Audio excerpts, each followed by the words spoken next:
नमस्कार, पद्मेश न्यूज में आपका स्वागत है। मैं हूं कृष्णा सेंडे। सबसे पहले नजर आज की हेडलाइंस पर। राज्य महिला आयोग टीम का बालाघाट आगमन, जिला अस्पताल, बालिका छात्रावास, जिला जेल सहित खैरी का किया दौरा। प्रसूताओं को लेकर आयोग अध्यक्ष ने अस्पताल प्रबंधन को लगाई फटकार। प्रशासनिक अधिकारियों के दौरे के दौरान मौजूद न होने पर जताई चिंता। जिला अस्पताल में कार्यरत ब्लड बैंक वेन अटेंडेंट ने सिविल सर्जन पर लगाया मानसिक प्रताड़ना देने का आरोप। अप्रेजल न भेजने पर कर्मचारी को नहीं मिला 3 माह का वेतन। कर्मचारी ने अस्पताल प्रबंधन को दी धरने पर बैठने की धमकी। गजेंद्र भारद्वाज के युवा मोर्चा का जिला अध्यक्ष बनने पर कार्यकर्ताओं ने निकाली स्वागत रैली। तलवार भेंट कर किया गया भव्य स्वागत, फलों से भी तौला गया। भारतीय मजदूर संघ ने किया धरना प्रदर्शन। 4 साल की बच्ची के साथ दुराचार करने वाला 17 साल का नाबालिग लड़का गिरफ्तार। नेहरू स्पोर्टिंग क्लब ने दी कलेक्टर भरत यादव को विदाई और शनिवार से वितरित की जाएगी 10वीं और 12वीं की अंक सूचियां। अब समाचार विस्तार से। राज्य महिला आयोग की अध्यक्ष लता वानखेड़े के नेतृत्व में आयोग की टीम शुक्रवार को नगर मुख्यालय पहुंची। राज्य महिला आयोग टीम के द्वारा जिला अस्पताल व ट्रामा सेंटर की व्यवस्थाओं का जायजा लिया गया। इस दौरान राज्य महिला आयोग अध्यक्ष श्रीमती वानखेड़े व आयोग सदस्य गंगा उइके द्वारा प्रसूताओं के स्वास्थ्य के विषय में जानकारी ली गई।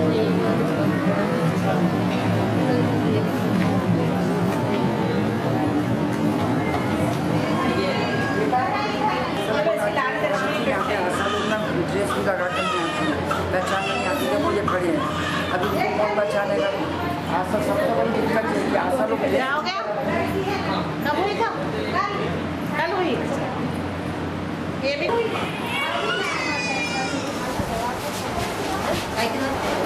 इसकी माँ की बात है इसलिए भाई आज हम बोले तो पहुंचो हमारे यहाँ है क्या?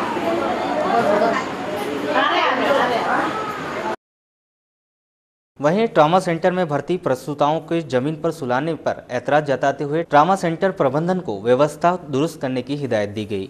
इसके पूर्व टीम द्वारा बालिका छात्रावास का निरीक्षण करते हुए छात्रावास की बालिकाओं से चर्चा की गई।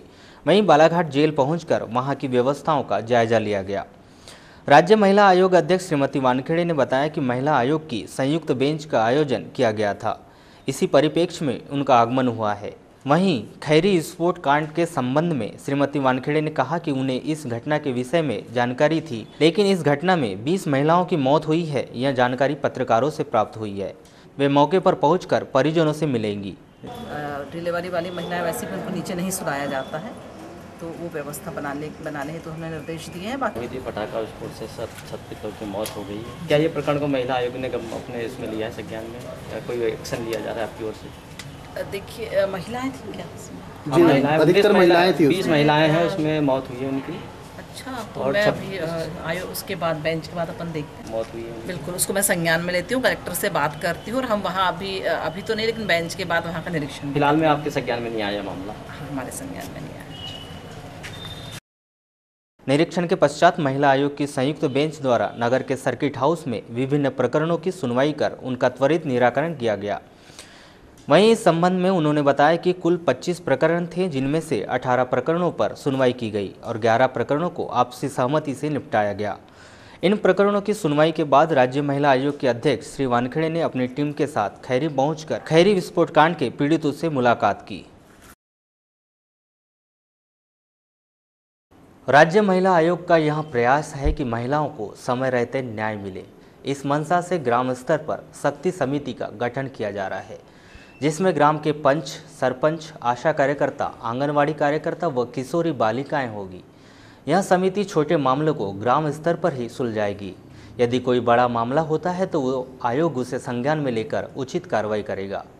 ये बातें राज्य महिला आयोग की अध्यक्ष लता वानखेड़े ने शुक्रवार को नगर के सर्किट हाउस में आयोजित प्रेस वार्ता के दौरान कही। श्रीमती वानखेड़े ने बताया कि महिला आयोग की संयुक्त बेंच ने जिन प्रकरणों का निराकरण किया है, उनमें से अधिकतम पति पत्नी के झगड़ों से संबंधित थे। इसके अलावा अन्य प्रकरणों पर भी सुनवाई की गई।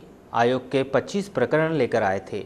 वहीं खैरी विस्फोट कांड के संबंध में आयोग अध्यक्ष श्रीमती वानखेड़े ने कहा कि इस संवेदनशील मामले में दोषी अधिकारियों पर कार्रवाई के लिए आयोग अनुशंसा करेगा। वहीं मौके पर पहुंचकर पीड़ितों के परिजनों से मिलकर उनकी समस्याओं को जाना जाएगा और एसपी से रिपोर्ट मांगी जाएगी। जो भी यहाँ की जो भी अपराध घटित होते हैं जिले में, महिलाओं के साथ जो भी हिंसा होती है, उसकी तत्काल सूचना आयोग को करेंगी, उस जगह पर जाके निरीक्षण करेंगी, उस जगह पे की पूरी वहाँ का पूरा इन्वेस्टिगेशन करके आयोग को अवगत कराएंगे। ऐसे हमने 51 जिलों में 51 आयोग सखी बनाए के लिए हमने मुक्ति समिति बनाई है। इसके अलावा जो अपहरण के केस होते हैं उनके ऊपर वर्क करने के लिए हमने करुणा समिति बनाई। तो इसलिए हमने ग्राम स्तर पर 5 लोगों की एक समिति बनाने के निर्देश दिए हैं, शक्ति समिति, जिसमें उस गांव की पंच होगी, सरपंच होगी, एक आशा कार्यकर्ता होगी, एक आंगनवाड़ी कार्यकर्ता होगी और उसी गांव की एक किशोरी बालिका होगी। उसमें उनको वो उस जो भी उनके यहाँ जो भी घटना घटित होती है उसकी सुनवाई वहीं करके, जो छोटी मोटी जो घटनाएं होती हैं उसकी वहीं सुनवाई करेंगी, और जो ऐसी कोई घटनाएं होती हैं जो उनके स्तर की नहीं होगी उनको आयोग के समक्ष पेश करेंगी। 20 महिलाएं इसमें शिकार हुई हैं, ये मुझे आज पत्रकार बंधुओं के माध्यम से पता चला। तो मैंने तत्काल डिसीज़न लिया, हम बेंच के बाद वहाँ जाएंगे, वहाँ जाने के बाद फिर उसके बाद पूरा निरीक्षण करके फिर एसपी से उसका पूरा जांच रिपोर्ट मंगाएंगे। तो उनके इसमें मैडम आप क्या आयोग इसमें क्या कर सकता है इसमें? बस हम देखिए, एक तो ये यदि उसका लाइसेंस के ऊपर रहता है, कितने बारूद का उनके पास लाइसेंस था, और यदि उससे ज़्यादा उन्होंने रखी होगी तो वो तो अपराध के दायरे में आता है, जिसका भी वो प्लांट होगा, जो भी जिसका भी वो होगा, तो जिनका वो प्लांट होगा उनके खिलाफ कार्रवाई के लिए हम लिखेंगे। जिला चिकित्सालय बालाघाट के बीटीवी अटेंडेंट सुरेंद्र नकपुरे ने अस्पताल के सिविल सर्जन पर मानसिक प्रताड़ना का आरोप लगाते हुए 3 माह का वेतन का अप्रेजल न भेजने का आरोप लगाया है। वहीं अस्पताल को अल्टीमेटम दिया है कि यदि उसे न्याय नहीं मिला तो वह 30 जून को अस्पताल परिसर में धरने पर बैठ जाएगा। इस संबंध में कर्मचारी श्री नकपुरे ने बताया कि सिविल सर्जन श्री जैन के द्वारा उसे प्रताड़ित किया जा रहा है, साथ ही उसकी रिपोर्ट बेवजह थाने में दर्ज करा दी गई है। वहीं उसे 3 माह से वेतन भी प्राप्त नहीं हुआ है। ब्लड बैंक में बीटी वेन अटेंडेंट के पद पर कार्यरत हूँ।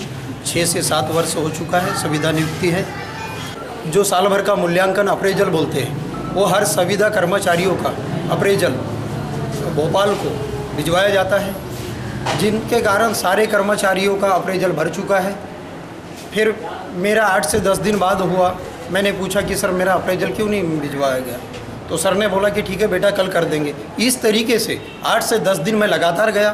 फिर 3 अप्रैल की घटना है, 3 अप्रैल को पुनः फिर गया मैं निवेदन करते हुए, और सर को मैंने ये बोला कि सर मेरे को अप्रेजल क्यों नहीं किया जा रहा है, नहीं मेरा कसूर क्या है, काम तो मैं डेली कर रहा हूँ, फिर भी ऐसी क्या गलती हुई मुझसे जो आप बताइए। तो बोले बेटा फिर भी बोले कि कर देंगे। तो मैंने एक ही शब्द बोला उन्हें कि सर मुझे क्यों प्रताड़ित किया जा रहा है। बस इस तथ्य से बोलते हुए डायरेक्टली उन्होंने बोले ठीक है जाओ, तुमसे जो बनता वो कीजिए। कौन सा है वो क्या है? अपना doctor AK Jain, civil surgeon, पूर्व में पैथोलॉजिस्ट। उनने बोले कि जाओ तेरे से जो बनता है वो कर लीजिए, जिसको बुलाना उसको बुलाइए, मैं अप्रेजल आपका नहीं भिजवा। मेरे बच्चे शिक्षा से वंचित हो रहे, 3 माह हो चुका है, मैं क्या खाऊंगा, मेरे परिवार क्या करेंगे।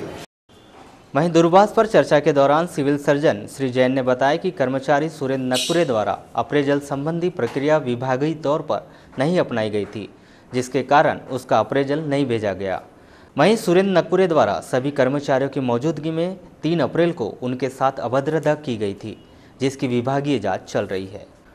वहीं कर्मचारी के साथ हो रहे अन्याय के खिलाफ शिवसेना ने अपना समर्थन दिया है। बालाघाट जिले में अगर बोले तो एक ही विभाग चर्चा में है, वो है स्वास्थ्य विभाग और बूढ़ी हॉस्पिटल। कोई ना कोई बात को लेकर होते रहता है। अभी एक नया प्रकरण ये और आया है कि खुद की कर्मचारी को बड़े अधिकारी के द्वारा प्रताड़ित किया जा रहा है, उनको वेतन नहीं दिया जा रहा है, कई प्रकार की परेशानी किया जा रहा है। तो ये तो सरेआम गलत है। तो आज जो परेशान हो गए सुरेंद्र नकपुरे जो आज रोड पर आ रहा है और जो अपनी मांग रख रहा है कि उनको अपने भरा जाए, उनको वेतन मिलना चाहिए, और 30 तारीख को धरना की बात भी कर रहे हैं। तो अगर उनकी वाकई में समस्या खत्म नहीं होती, उनकी परेशानी खत्म नहीं होती है, तो जिला शिवसेना इनको पूरा समर्थन देगी और इनको न्याय दिलाने के लिए आगे लड़ाई लड़ते रहेगी। राज्य शासन के निर्देशानुसार प्रशासनिक प्रक्रिया के तहत कलेक्टर भरत यादव का स्थानांतरण उप सचिव के पद पर किया गया है, जिसके चलते शुक्रवार को नेहरू स्पोर्टिंग क्लब द्वारा कलेक्टर भरत यादव को विदाई दी गई। म्युनिसिपल स्कूल खेल मैदान में आयोजित इस विदाई समारोह के दौरान नेहरू स्पोर्टिंग क्लब के अध्यक्ष व समाजसेवी राजेश पाठक सहित अन्य पदाधिकारियों ने कलेक्टर भरत यादव का फूल मालाओं से स्वागत किया। साथ ही जिले को दिए गए उनके योगदान की सराहना की। आयोजित इस विदाई समारोह के संदर्भ में चर्चा करते हुए नेहरू स्पोर्टिंग क्लब के अध्यक्ष राजेश पाठक ने बताया कि कलेक्टर भरत यादव का स्थानांतरण की जैसे ही खबर प्राप्त हुई वैसे ही नेहरू स्पोर्टिंग क्लब और खेल जगत में शोक का माहौल है। बताया कि कलेक्टर साहब का जब बालाघाट जिले में आगमन हुआ तो हमारा सौभाग्य था कि बालाघाट की धरती में पहले सार्वजनिक समारोह और ख़ास करके पहले खेल के मैदान में जब कलेक्टर साहब आए तो वो यही मैदान था और नेहरू स्पोर्टिंग क्लब द्वारा आयोजित हॉकी का फाइनल मैच था। तब से लेकर आज तक कलेक्टर साहब का हर क्षेत्र में, किसी भी क्षेत्र में, चाहे वो सामाजिक क्षेत्र हो, चाहे खेल कूद के क्षेत्र हो या और भी कोई, हमेशा क्रिएटिव मानसिकता रही। इतना बड़ा कांड, खैरी कांड अभी जो पटाखे का हुआ, मैं समझता हूँ शायद किसी दूसरे ज़िले में ऐसा कांड हुआ होता। तो ये कलेक्टर साहब की ही कार्यशैली था, उनकी संवेदनशीलता थी कि जिस तरह से उन्होंने लिया, लोग तारीफ करते हैं उनकी। जन सुनवाई में जो जाते हैं गरीब लोग, असहाय लोग, जिनको ज़रूरतमंद लोग, उनकी मदद त्वरित करते हैं, तुरंत लोग तारीफ करते हैं पीठ पीछे की कलेक्टर साहब तुरंत फोन करते हैं और तुरंत हितग्राही को जो सहायता मिलनी चाहिए उसको आवश्यक रूप से समय पर उपलब्ध कराने का प्रयास करते हैं। और इस घटना में भी उन्होंने जो संवेदनशीलता, चाहे वो पोस्टमार्टम से लेकर उनकी अंत्येष्टि से लेकर उनके घर घर पहुंच के उनको जो सहायता राशि या उनकी मानसिक रूप से उनको राहत प्रदान करने का कार्य किया। वास्तव में कलेक्टर आते हैं जाते हैं, लेकिन इतने संवेदनशील कलेक्टर। वहीं कलेक्टर भरत यादव ने विदाई समारोह पर चर्चा करते हुए बताया कि उन्हें जिले वासियों का भरपूर सहयोग मिला है। साथ ही उन्होंने भोपाल में रहकर भी बालाघाट के लिए हर संभव मदद किए जाने का भरोसा दिलाया है। वो आपको बड़े बड़े जो है महानगरों में नहीं मिलेंगे, वही कहीं न कहीं वो संस्कृति चली आ रही है, वही कहीं ना कहीं भावना चली आ रही है। इसलिए यहाँ के लोग बहुत बुद्धिजीवी भी हैं और अच्छी चीज़ों में बहुत आगे बढ़ के जो है सहयोग करते हैं। तो मुझे तो इतना सहयोग मिला कि कई कार्यक्रमों में मैं तो बस चर्चा करके और डिसाइड करके भूल जाता था, तो पता रहता था कि बाकी के लोग कर लेंगे। बाकी की जैसे जो आयोजन हुआ इस बार, हमने एक बैठकें की लेकिन करने वाले आप ही लोग, तो आप लोगों ने इतना अच्छा किया, इतनी सारी टीमें आई, इतना अच्छा आयोजन हुआ। और तो इसलिए मेरा एक नेचर है कि मैं हर क्षेत्र में काम करता हूँ। कई लोगों का नेचर ऐसा रहता है कि एक क्षेत्र पकड़ लेते हैं और उस क्षेत्र को ही पूरा हाईलाइट करना, उसी क्षेत्र का करना सब कुछ। मेरा सा प्रशासन भी सही हो, लोगों की समस्याएं भी सुनी जाए, सही काम भी हो, विकास के काम भी हो। यहाँ आमजन और यहाँ की सामाजिक संगठन, खेलकूद की संस्थाएं बहुत अच्छी हैं, लेकिन यहाँ अधिकारी थोड़े से जो आते हैं वो उतने मन से काम नहीं करते। कारण आप समझते हैं दूरस्थ जिला है, किसी का परिवार जबलपुर सेटल है, किसी का नागपुर सेटल है, किसी का भोपाल है, किसी का रायपुर है, बच्चे वहाँ पढ़ रहे हैं, परिवार वहाँ रह रहा है। अच्छा अधिकारी आता है तो उसको लगता है कि मुझे सजा दी, जो खराब आता है वो अपना और किसी में मस्त हो जाता है कि बढ़िया चल रहा है यहाँ, और यही बोलते रहो हम तो बालाघाट में हो, बालाघाट से ज़्यादा कहाँ। तो ये वजहों से यहाँ का बहुत नुकसान होता रहा है, होता रहता है। मेरी कोशिश ये थी कि उस टीम को काम कराऊँ, उस टीम को प्रोत्साहित करूँ। डांटना है लेकिन मैंने किसी का बुरा नहीं किया, नुकसान किसी का नहीं किया। और जहाँ लगा कि बहुत ही ज़्यादा नुकसान करने की ज़रूरत ही है, उसके बिना मैसेज ही नहीं जाएगा, वही करना मजबूरी था, वही किया। उसकी वजह से मुझे सरकारी कर्मचारियों का भी काफ़ी अच्छा सहयोग मिला, सब चीज़ों में जिला अच्छा रहा। क्योंकि माध्यमिक शिक्षा मंडल भोपाल द्वारा आयोजित कक्षा 10वीं और 12वीं की परीक्षा की अंक सूची जिले के उत्कृष्ट विद्यालय को प्राप्त हो गई है। इन अंक सूचियों का वितरण स्कूलों के प्राचार्यों को 24 जून से वितरित की जाएगी। इस संबंध में समन्वयक संस्था शासकीय उत्कृष्ट विद्यालय बालाघाट के प्राचार्य RK लटारे ने बताया कि 10वीं और 12वीं की अंक सूचियों का वितरण 24 जून से किया जाएगा। उन्होंने बताया कि जिले के समस्त हाई स्कूल और हायर सेकेंडरी स्कूल के प्राचार्य स्वयं या अपने अधिकृत प्रतिनिधि के माध्यम से यह अंक सूची प्राप्त कर सकते हैं। मध्य प्रदेश पंचायत सचिव संगठन की जिला इकाई के द्वारा शुक्रवार को मुख्यमंत्री शिवराज सिंह चौहान के नाम जिला प्रशासन को ज्ञापन सौंपा। इस संबंध में संगठन के जिला प्रवक्ता कृष्ण कुमार रणगिरे ने बताया कि संगठन के प्रदेश अध्यक्ष दिनेश चंद्र शर्मा को मंदसौर में किसान आंदोलन के दौरान षड्यंत्र पूर्वक फंसाया गया है, जिनकी रिहाई के लिए जिला प्रशासन को मुख्यमंत्री के नाम ज्ञापन सौंपा गया है। क्या नाम सर आपका? कृष्ण कुमार रणगिरे, जिला प्रवक्ता सचिव संगठन। सर किस लिए आज आप लोगों ने ज्ञापन सौंपा? वो हमारे माननीय प्रांताध्यक्ष दिनेश चंद्र शर्मा जी के मंदसौर में जो किसानों के आंदोलन हुआ उसमें राजनीतिक षड्यंत्र पूर्वक उन्हें फंसाया गया है, झूठे मुकदमे दर्ज गए हैं। उनकी रिहाई के लिए माननीय मुख्यमंत्री महोदय के नाम कलेक्टर साहब को ज्ञापन सौंपा। क्या मांग करना चाहते हो? मतलब उनकी निष्पक्ष जाँच हो और उन्हें रिहा किया जाए। क्या लगता है क्यों पकड़ा गया, उनको गिरफ्तार क्यों किए? वो उन्हें मतलब वहाँ पर मंदसौर में जो किसानों का आंदोलन हुआ उसमें ज़बरदस्ती ऐसा फंसाया गया राजनीतिक द्वेष भावना से। क्या नाम था? राष्ट्रीय विधिक सेवा प्राधिकरण की योजनाओं के प्रदेश के तमाम जिलों के ग्रामीण क्षेत्रों में पहुंचाने और लोगों को जागरूक करने के उद्देश्य से 5 जून को उच्च न्यायालय खंडपीठ इंदौर से शुरू की गई न्याय संकल्प यात्रा शुक्रवार को नगर मुख्यालय पहुंची। इस न्याय संकल्प यात्रा में उपस्थित सदस्यों की उपस्थिति में आवश्यक बैठक का आयोजन किया गया। इस न्याय संकल्प यात्रा के संबंध में देवास के अधिवक्ता शिरीष दुबे द्वारा आवश्यक जानकारी दी गई।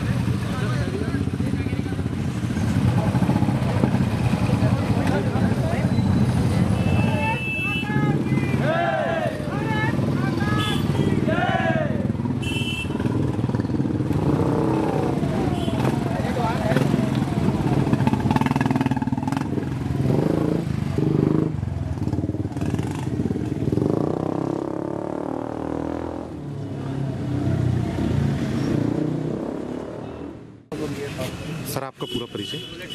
मेरा नाम शिरीष दुबे है, मैं एडवोकेट हूँ देवास से। सर ये जो आपकी यात्रा निकली है ये कौन सी यात्रा है, इसका मुख्य उद्देश्य क्या है और आप क्यों निकाले हैं यात्रा? हमारी यात्रा न्याय संकल्प यात्रा है।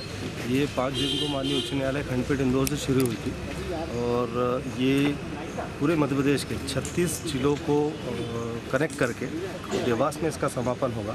सभी जिलों में और सभी जिलों के रूरल एरियाज ग्रामीण क्षेत्रों में राष्ट्रीय विधिक सेवा प्राधिकरण की जो योजनाएं हैं जो कि नशा पीड़ितों के लिए है, वृद्ध जनों के लिए हैं, बालकों के संरक्षण के लिए है, महिलाओं के संरक्षण के लिए है, उन योजनाओं का प्रचार प्रसार ऐसे एरियाज में जाके करना जहाँ पे गवर्नमेंट मशीनरी नहीं पहुँच पाती है, जहाँ मैसेजेस नहीं पहुँच पाते हैं, वहाँ जाके वहाँ की पब्लिक को अवेयर करना। इस चीज़ के लिए इन योजनाओं के संबंध में विस्तृत उनको जानकारी देना, इसी का प्रचार के माध्यम के लिए ये यात्रा पूरे मध्य प्रदेश में भ्रमण कर रही है। आपकी टीम में कितने सदस्य हैं? हमारी टीम में कुल 13 सदस्य हैं, जिसमें कुछ अधिवक्तागण हैं, कुछ इंजीनियर्स हैं, कुछ स्टूडेंट हैं और कुछ बिजनेसमैन हैं। सभी अलग अलग विभागों से हैं और इस यात्रा को लेके किसी भी प्रकार की कोई धनराशि या कोई एड ना तो शासकीय ना अर्धशासकीय, ना ही किसी सामाजिक ना ही गैर सामाजिक संस्था से प्राप्त की गई है। इस यात्रा का पूरा खर्च हमारे स्वयं के द्वारा वहन किया जा रहा है। एक दिन की बात करें तो एक दिन में कितने घंटे चलते हैं, क्या रहता है एक दिन का रूटीन अगर बात करें? एक दिन कम से कम 200 से 250-300 किलोमीटर का हमारी रनिंग होती है। डिपेंड करता है कि अगला स्टेशन कितनी दूरी पर है। जैसे अभी हम यहाँ से छिंदवाड़ा के लिए प्रस्थान करेंगे तो करीब 157 किलोमीटर है और करीब 150 किलोमीटर से ऑलरेडी हम रन करके आ रहे हैं। जागरूकता की बात करें तो किस प्रकार से आप ग्राम जा कर के तो इसका हम नुक्कड़ नाटक के माध्यम से, हमारे पास स्क्रीन और प्रोजेक्टर है, उनके माध्यम से लोगों को शॉर्ट फिल्म दिखा के, बच्चों को अवेयर करने के लिए उनको कार्टून फिल्म दिखा के, एनिमेशन फिल्म दिखा के, एनिमेशन के माध्यम से उनको जागरूक करने की कोशिश करते हैं और नुक्कड़ नाटक करते हैं, पेम्पलेट्स वितरण करते हैं, हमारी तरफ से उन्हें जानकारी प्रदान करते हैं, पूरा समय उनके बीच में देते हैं, जब उनकी भाषा में उन्हें समझाने की कोशिश करते हैं जिससे कि वे पूरी योजनाओं के बारे में अच्छे से जान सकें। महाकौशल के कितने जिलों का अभी तक के आपने दौरा किया? महाकौशल के करीब 6 जिले इसमें कवर हुए हैं। जबलपुर हुआ है, इसमें रीवा हुआ है, सतना हुआ है, आपका मंडला हुआ है, मंडला के बाद बहिहर, ये बालाघाट हुआ है, बहिहर क्षेत्र हुआ है, अनूपपुर, कटनी, ये सब। लगभग और कितना चलेगा? अभी मान के चलिए करीब 600 किलोमीटर की यात्रा और शेष है, जिसमें 4 ज़िले भी होना है, जो कि छिंदवाड़ा है। छिंदवाड़ा के बाद रायसेन रहेगा, रायसेन के बाद हरदा जिला है, हरदा के बाद देवास में इसका 28 जून को समापन होगा। आम जन से क्या अपील करना चाहेंगे? आम जन से हम ये अपील करना चाहते हैं कि आपके आसपास कोई भी पीड़ित जो है, जो उसको अपनी विधिक अधिकारों की जानकारी नहीं है, उसे विधिक अधिकारों के लिए प्रेरित करें, उसे बताएं। और हर प्रत्येक जिला न्यायालय में डिस्ट्रिक्ट लीगल सर्विस अथॉरिटी, जिला प्राधिकरण का कार्यालय है, वहाँ जाके वे अपने अधिकारों के संबंध में जानकारी प्राप्त कर सकते हैं और निःशुल्क सहायता प्राप्त कर सकते हैं। वारासिवनी में भाजपा विधायक कार्यालय में 23 जून को डॉक्टर श्यामा प्रसाद मुखर्जी का बलिदान दिवस मनाया गया। भाजपा नगर और ग्रामीण मंडल द्वारा आयोजित इस बलिदान दिवस कार्यक्रम में विधायक डॉक्टर योगेंद्र निर्मल सहित अनेक पार्टी पदाधिकारी शामिल हुए। इस अवसर पर उपस्थित भाजपा जिला उपाध्यक्ष श्रीमती निर्मला पटले, पूर्व जिला पंचायत सदस्य विक्रम देशमुख और वारासिवनी ग्रामीण भाजपा मंडल अध्यक्ष प्रदीप शरणागत ने भी डॉक्टर मुखर्जी के जीवन चरित्र पर प्रकाश डालते हुए उनके बताए गए मार्ग पर चलने का आह्वान किया। शायद उद्योग मंत्री थे, क्या थे? उद्योग मंत्री थे। एक बड़ा मंत्रालय उनके पास था और ऐसे मंत्रालय में काम करते हुए और सभी उनका बलिदान जो है वो विश्व याद करेंगे। हम तो याद करेंगे, लेकिन इस बात को हमको जन जन तक आज नहीं जानते। सरकार से इस्तीफा है, पहले मंत्री थे श्यामा प्रसाद मुखर्जी और फिर बाबा साहब अम्बेडकर, दोनों ने इस्तीफा दिया।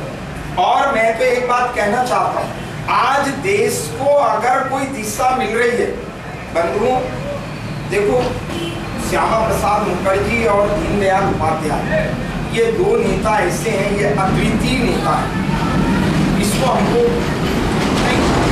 आम जनता के स्वीकार करने लगी। एक बात मैं आपको बताना चाहता हूँ, आप क्या समझते हैं, आप क्या सोचते हैं, आप क्या जो बात चलाई कश्मीर की, वो एकदम फंडामेंटल थी, जमीन की बात थी, जमीन से जुड़ा बात था, लेकिन उस बात को समझने का प्रयास कहीं भी नेहरू जी ने नहीं किया, कांग्रेस ने नहीं किया। अगर हम उस समय इस बात को समझ लेते तो शायद आज जो खून खराबा हो रहा है, जो हमारा आर्थिक नुकसान हो रहा है, आज हमको अपने बजट का बड़ा हिस्सा जो है कश्मीर में झोंकना पड़ रहा है, कश्मीर में झोंकना पड़ रहा है। शायद ये नहीं झोंकना पड़ता तो हम भी जर्मनी और जापान जैसे होते। अभी मैं पढ़ रहा था तो दिया था, जापान में ट्रेन चली जो सब तीर्थ स्थान, प्राकृतिक स्थान और जितना भी रमणीय स्थान है उसको दिखाएगी, तो उसका किराया 25 लाख रुपया। अब वो स्पेशल ट्रेन, उसमें एक दिन में सारी टिकट बुक हो गई। 25 लाख रुपए देकर भी जापान का व्यक्ति उसमें बैठने को तैयार है। आज हम देख रहे हैं हमारी स्थिति क्या है। अभी विकास को रोकने का, हालांकि ये सब्जेक्ट तो नहीं है। और कलकत्ता विश्वविद्यालय के कुलपति थे, साथ ही आशुतोष मुखर्जी जी बहुत बड़े शिक्षाविद थे और कलकत्ता में ही उच्च न्यायालय के न्यायाधीश पद पे आसीन, इसलिए उनका पूरे बंगाल में, उनके समाज में बहुत ज़्यादा सम्मान था। ये सम्मान जब उनके 33 वर्ष के पुत्र डॉक्टर श्यामा प्रसाद मुखर्जी 33 वर्ष की आयु में ये कलकत्ता यूनिवर्सिटी के कुलपति बने, और जब इन्होंने देखा कि मुस्लिम लीग की राजनीति सांप्रदायिकता के आधार पर चल रही है, तो ये कूद पड़े राजनीति में। और उस समय ये बहुत चिंतित थे, क्योंकि उस समय पूर्वी बंगाल में हिंदुओं को एक अलग रखा जा रहा था और ये देश की एकता और अखंडता चाहती थी। इसलिए ये हिंदू महासभा के समकक्ष गए, तब वहाँ पर वीर सावरकर जी उसका नेतृत्व कर रहे थे हिंदू महासभा का। इन्होंने हिंदू महासभा में कार्य किया और कार्यकारी अध्यक्ष बने। उसी बीच ये नेहरू मंत्रिमंडल में उद्योग मंत्री। उस अखंड भारत की कल्पना को लेते हुए डॉक्टर श्यामा प्रसाद मुखर्जी कश्मीर के लिए बलिदान हो गए और उनकी ही नीतियों का और उनके ही बलिदान का परिणाम है कि आज हम जम्मू और कश्मीर में बिना परमिट के जा सकते हैं। फिर भी पूर्व की कांग्रेस की सरकारों की गलत नीतियों के कारण आज भी हिंदुस्तानी केवल जम्मू तक ही फ्रीली जा सकता है। जम्मू तक ही हम बिना रोक टोक के जा सकते हैं। उसके ऊपर जाने के लिए हमको एड़ी चोटी का जोर लगाना पड़ता है। या तो हम चले जाते हैं, अमरनाथ यात्रा भी होती है, लेकिन अमरनाथ यात्रा आज भी संगीनों के साए में होती है। जो बजट नौजवानों के रोजगार के लिए, अच्छे अस्पताल, सड़कों के लिए खर्च होना था, पूर्व की कांग्रेस की सरकार की गलत नीतियों के कारण वो बजट आज हमको अपने ही देश में सुरक्षा पर खर्च करना पड़ रहा है। साथियों, घबराने की जरूरत नहीं है। केंद्र में एक मजबूत सरकार है। जो सरकार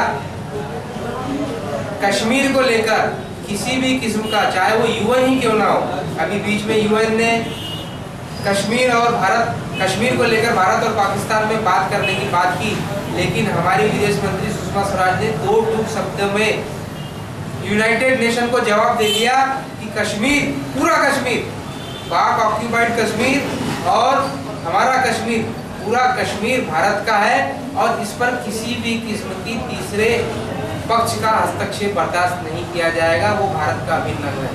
साथियों, ऐसी मजबूत सरकार केंद्र में बैठी है।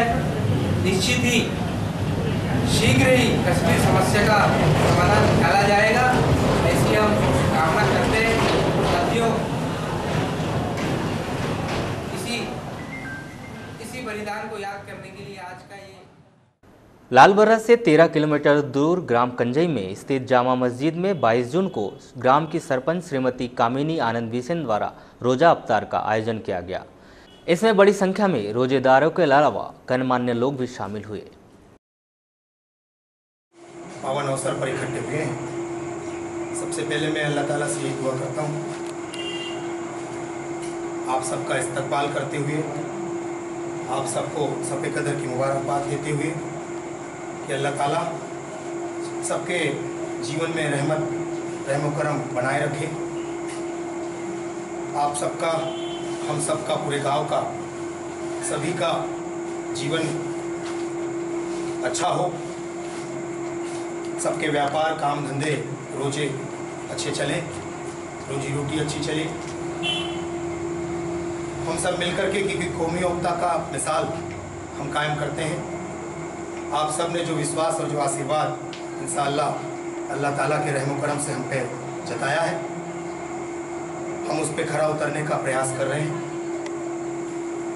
और हमेशा हमारा यही प्रयास रहता है कि हम सब मिलकर के एक दूसरे के सुख दुख में भागीदार बन के, एक दूसरे के जीवन में सहयोगी बन कर के अपने जीवन की गाड़ी को आगे बढ़ाएं।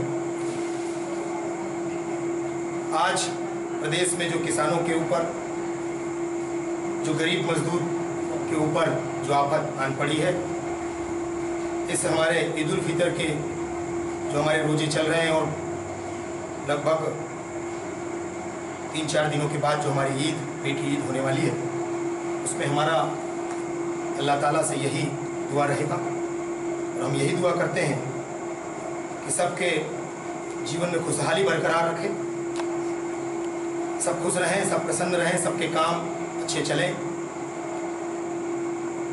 और आप सब लोग पूर्व की भांति जो एकत्रित बैठ जाओ, नहीं भाई बैठो। पुनः एक बार हम फिर से अल्लाह ताला से दुआ करते हैं आज की इस सबे कदर की पूर्व संध्या पर। अल्लाह ताला सबका रहम करम, पाक परवरदिगार खुशहाली बनाए रखे। और इसी कड़ी में आज की इस हमारे रोजा अफ्तारी अवसर पर हमारे उप सरपंच महोदय हमारे बीच उपस्थित हैं। उनसे भी निवेदन करूँगा कि हमारे इस पाक मस्जिद में उपस्थित मुस्लिम भाइयों के लिए हमारे पूरे ग्राम पंचायत के अंशों पदाधिकारियों को मिलकर के इस कार्यक्रम को लेकर अपने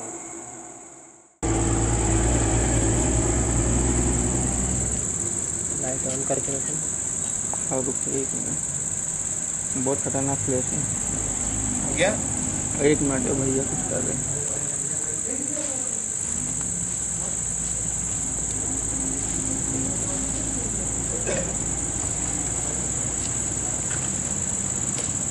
आज मुझे 3-4 वर्ष हुए आपकी इस रोजा अफ्तार पार्टी में सम्मिलित होने का अवसर प्राप्त हो रहा है। मैं आप सभी को अपनी ओर से, अपने ग्राम पंचायत की ओर से और इस ग्राम की ओर से धन्यवाद देता हूं कि सभी लोग भाईचारा बना के इस ग्राम में अमन चैन से रहें और किसी अमन चैन से रहे और सब अपना अच्छा जीवन यापन व्यतीत करें।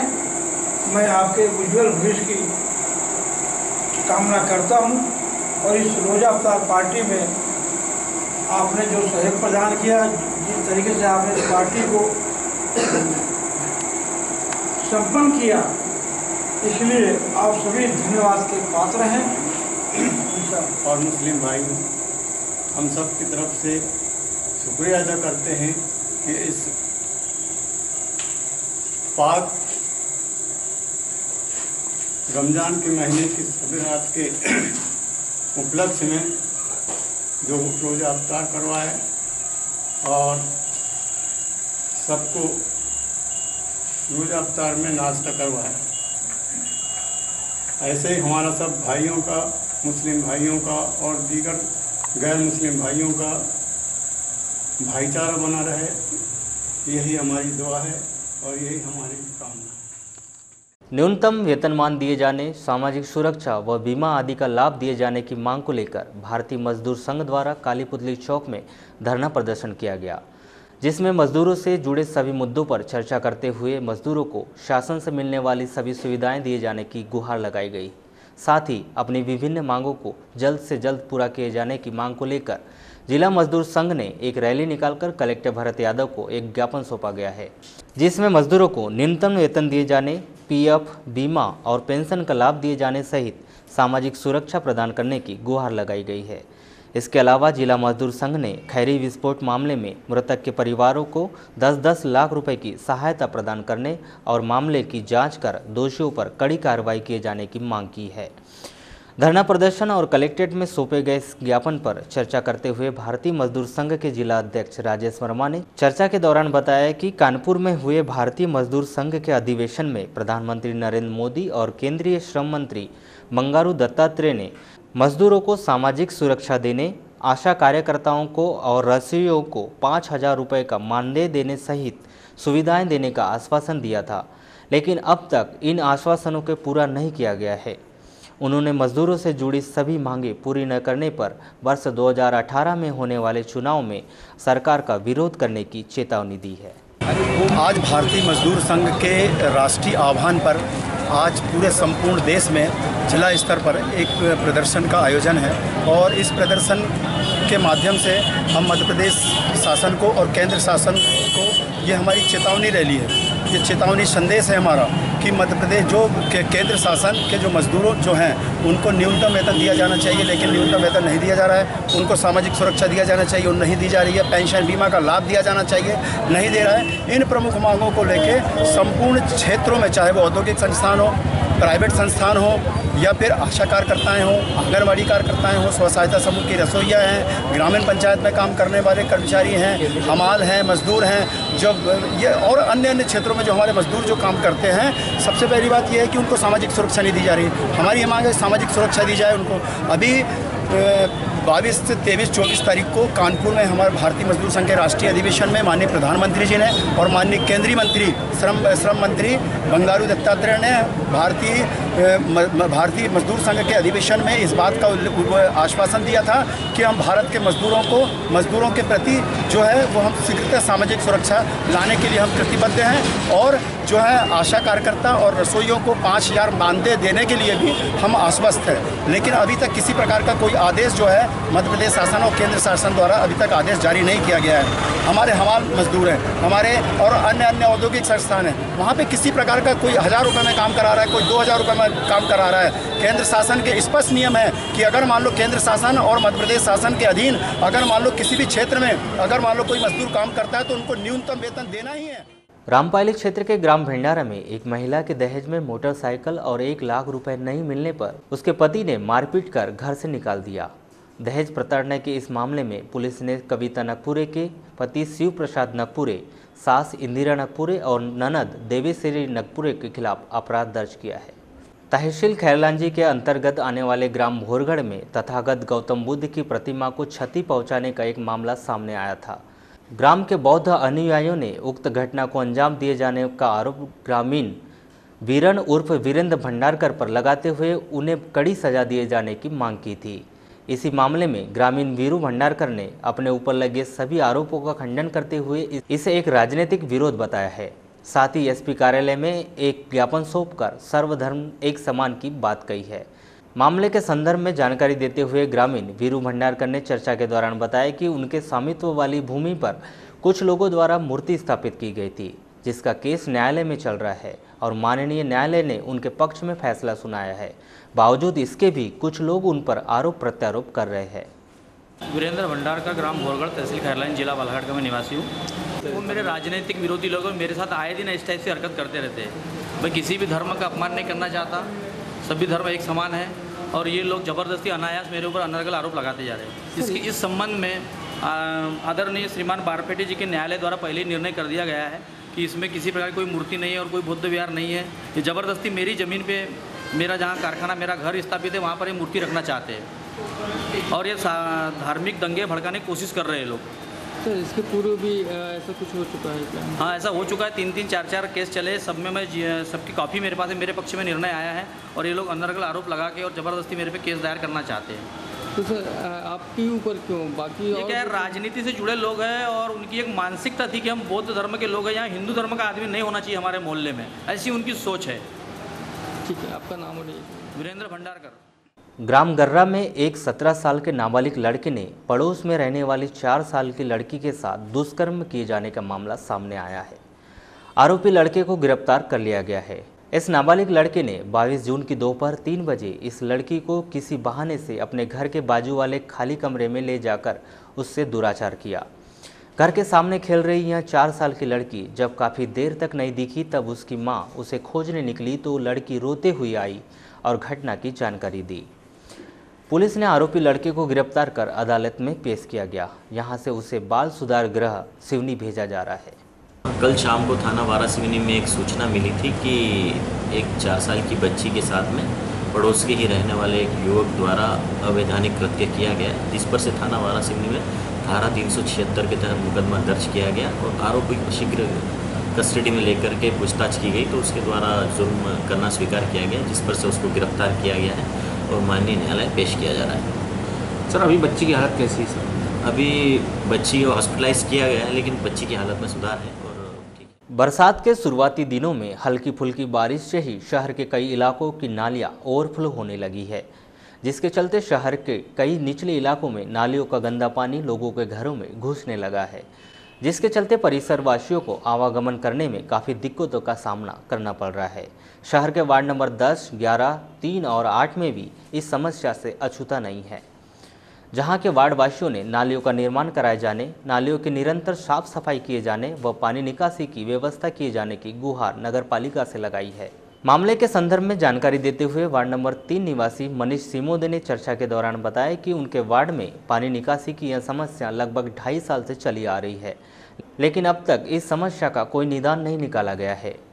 मनीष सिमोदे। अच्छा, क्या परेशानी आ रही है यहाँ? भैया ये स्थिति आप देख रहे हैं कितने दिन से यहाँ पर हम लोग करीबन 2 साल 2.5 साल हो रहा है, जा के पार्षद से भी मिल लिए, अध्यक्ष साहब अनिल दुआरे जी से भी मिल लिए, और यहाँ तक कि हमने इंजीनियर साहब जो है हमारे रांगडाले जी, उनको भी आके यहाँ से पूरी चीज़ें दिखा दी है कि सर यहाँ ऐसी ऐसी बात है, ये देख लो आप, नाली इतनी क्षतिग्रस्त है। उनने ये नाली बना दी है, जबकि ये नाली मेन नहीं है, ये नाली है ट्रांसफर के वहाँ से ख़त्म हो जाती है, और ये जो नाली है वो घूम के पूरा पानी यहीं से लेके जाती है। वो ये नाली मेन है, मगर ये नाली को नहीं बनाया जा रहा। अब घर में छोटे छोटे बच्चे, अभी क्या परेशानी आ रही है? अभी देखो आप पूरा देख सकते हो, बारिश होती है जब तो ये पूरा पानी ये पूरा आंगन में भर जाता है, हो जाता है, हम निकल नहीं सकते घर के बाहर, हम निकल नहीं सकते घर के बाहर, ये पूरा गंदगी फैल जाती है, पूरा बस आता है, धूप निकल। तो आपके माध्यम से मैं अध्यक्ष साहब को यही बोलना चाहूँगा कि थोड़ा सा अगर यहाँ ध्यान दे तो हमारे भी।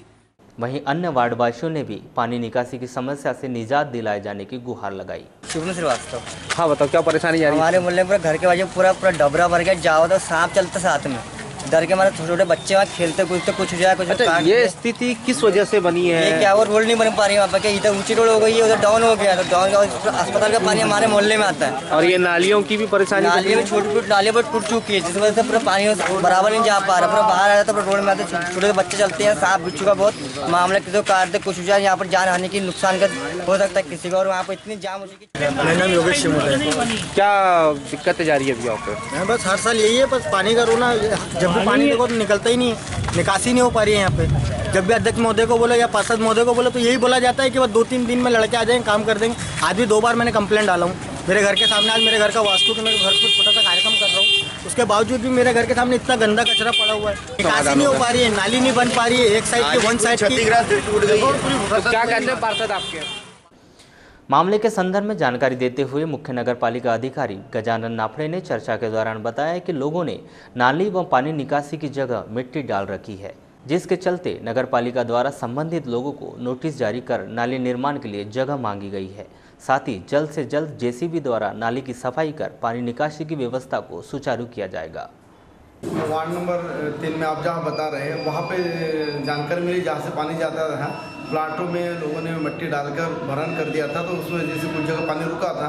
आज हमारी टीम जाके कुछ जगह का पानी निकाला है, और जिन जिन लोगों ने भी मतलब नाली रोकी है उनके नोटिस देकर सख्ती से उनकी नाली खुलवाकर पानी निकासी कार्रवाई की जाएगी। कई जगह नहीं नाले सफाई किए हैं, कई जगह पे नालों की सफाई की है, और अभी जहाँ पे भरण की आप बात कर रहे हैं वहाँ पर अभी स्टाफ गया था तो उन्होंने देखा था कि प्लाट में भर्ती डालने से वहाँ पानी रुक रहा था, तो वहाँ पे उसके साइड से जो जगह है उसमें से नाली खोदकर पानी निकाला जाएगा।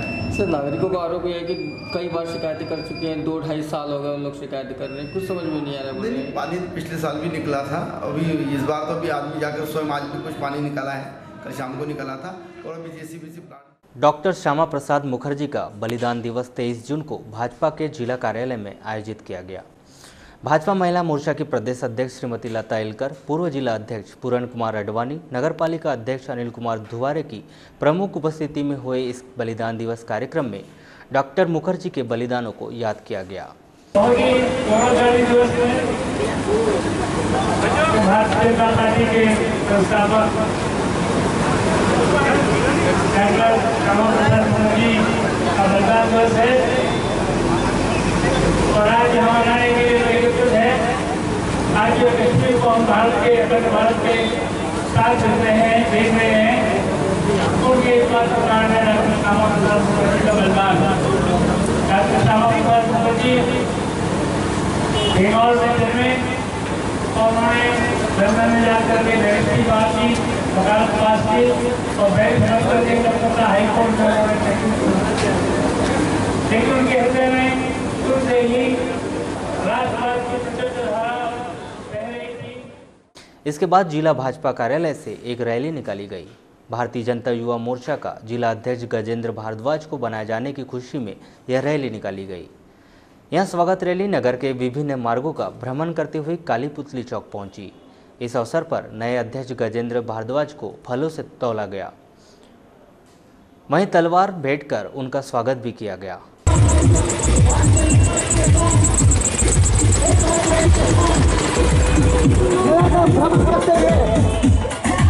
हमारे बीच में आप सभी से मेरा आग्रह है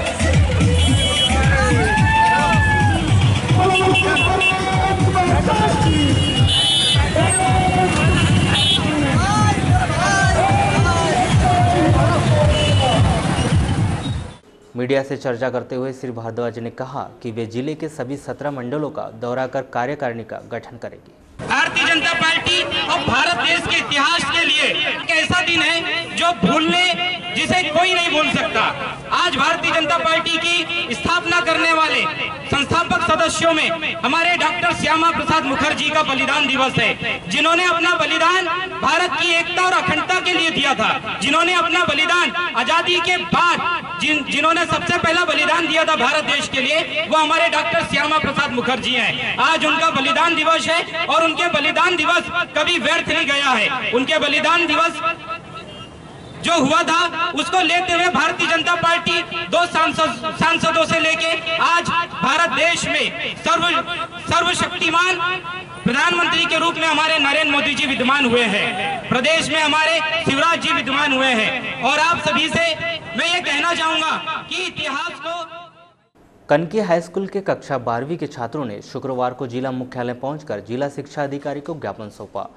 छात्रों ने बताया कि उन्होंने हाई स्कूल कनकी से कक्षा 11वीं की परीक्षा उत्तीर्ण की, लेकिन कक्षा 12वीं में उन्हें कृषि विज्ञान संकाय में प्रवेश नहीं दिया जा रहा है। शिक्षकों का कहना है कि उनके पास कृषि संकाय के शिक्षक भी नहीं है, वे कहीं और एडमिशन ले लेवे। वहीं छात्रों के परिजनों ने भी स्कूल प्रबंधन की कार्यप्रणाली पर ऐतराज जताया। मेरा नाम आशीष कार है। कहाँ रहते हो आप? ग्राम कनकी। यहाँ कैसे आना हुआ था? यहाँ हम पढ़ाई के सिलसिले में वो बात करना है। कैसी पढ़ाई मतलब? सर जैसे कि हमारे स्कूल में एग्रीकल्चर है पर उसके टीचर नहीं, और हमारी स्कूल के सर लोग जो है टीचर लोग वो हमें पढ़ाते हैं।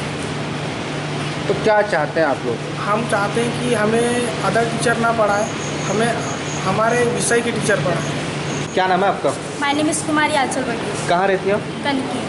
अच्छा बेटा ये बताइए यहाँ क्यों आए थे आज?